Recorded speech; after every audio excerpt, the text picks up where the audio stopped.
Hi, I'm Ruth Chandler, one of the co-authors of Fabric Embellishing and the Basics and Beyond, and today we're going to work with bubbling and wrinkling. This is on page 22 through 24 of the book. The wrinkling and the bubbling are two different techniques you do with wet fabric. With the bubbling, you use any kind of grid. This is from our kitchen. It's a baker's rack. And then this is from a office supply store.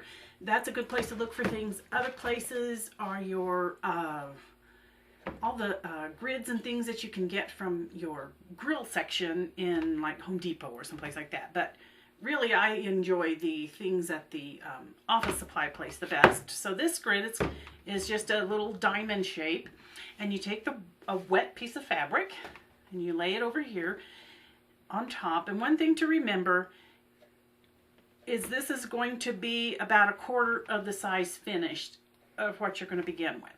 So you take your wet fabric, and then you have to look for the right size poking tool, is the only thing I can call it. Whatever fits in your grid and works well without poking a hole in the fabric. You do not want a sharp end like this, so your stilettos and things like that won't work. You can use the ends of your small paint brushes, or if you have a bigger grid like the one here, you might want to use a bigger paintbrush or the square end of a chopstick, or even an eraser end of your pencil, just not the lead end. Because of where I grew up, I have lots and lots of chopsticks in about every size imaginable. So I use chopsticks. This end works for the grid, the big grids, and this one works for this. So if you just start in the middle, and you need to keep your fabric really loose like this, and just start poking in here. In Colorado, this dries very, very quickly. Places like the East Coast or someplace like that, it might take a while. And you just keep poking this in. And if you look here, you can see how the fabric comes out on this piece here, and this is silk. And this is one of the reasons I like this technique rather than using Texture Magic. Texture Magic, you cover the whole piece of the fabric, you do your stitching, and then you heat it or wet it, and it shrinks up. With this, you've just got the only thing you're adding is to the outside and the very top layer. So these little guys here are going to be real poofy, and this really works well with velvet, especially if you have a rack that has these little feet, because you don't ever want to press down on velvet without something underneath it or a little bit of space. And so this will keep your velvet from getting all kind of crinkly and matted down. That looks kind of weird. So anyway, there's that grid there. This grid is done, this is cotton, which is a batik. This is done with a striped silk, and this is the look you'll get here. What you do then is you take a piece of your interfacing that's the fusible, put the fusible side down, and you can just lay this on your ironing board and press this down.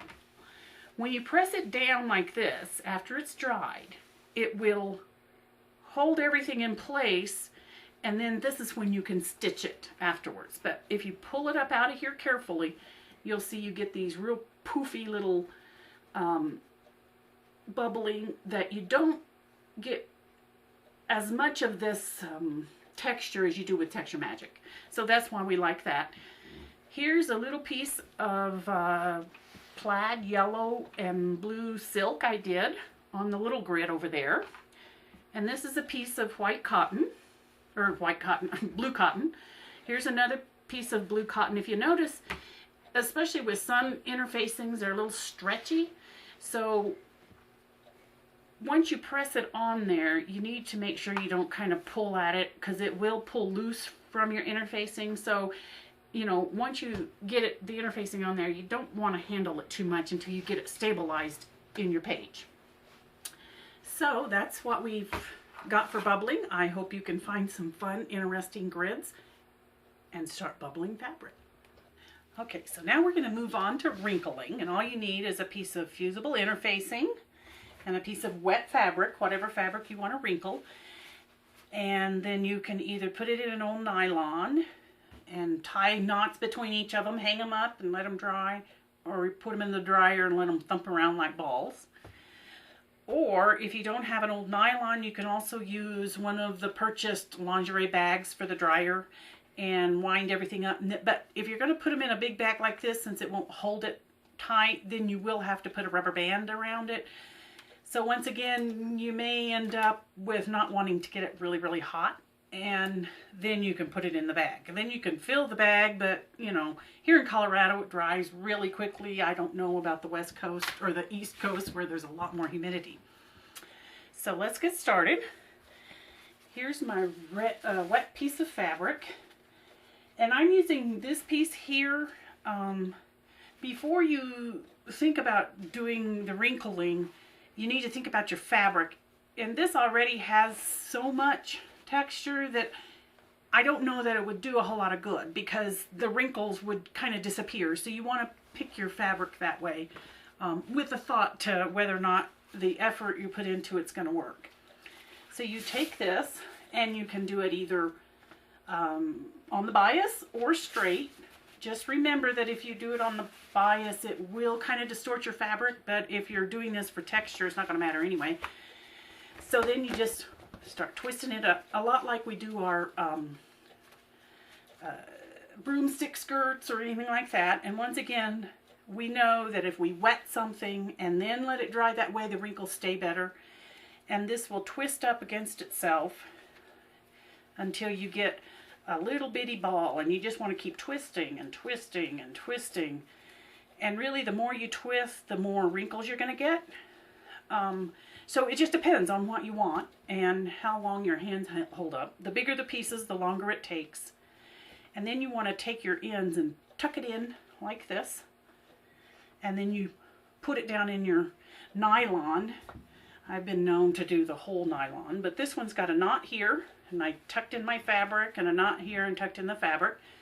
So once it's dried, you take your little Havel clips that are just terrific for something like this, and you pull out your goodies.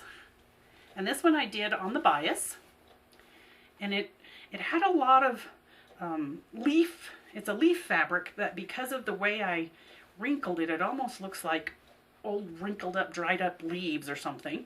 And this one, once again, if you want it to not have a whole lot of wrinkles, you can pull it out. But if you're going to wrinkle it, you may as well keep it close. And then what you do is turn it over, put it on your ironing surface, and put your fusible side down, not up. Press it, and what you're going to get then is the fusible is going to hold all of these wrinkles in place. The next piece is a bigger piece of a batik I have, and it was done straight, not on the bias, and it had some spots on it and different, the way the colors change, so it'll give a really neat little texture on it. My granddaughters love these in their little pockets. If you could imagine this as being a little pocket for a little girl, they love these on the back of their little jeans or their skirts or whatever. Now I want to talk about silk and some rayon too. It goes in together.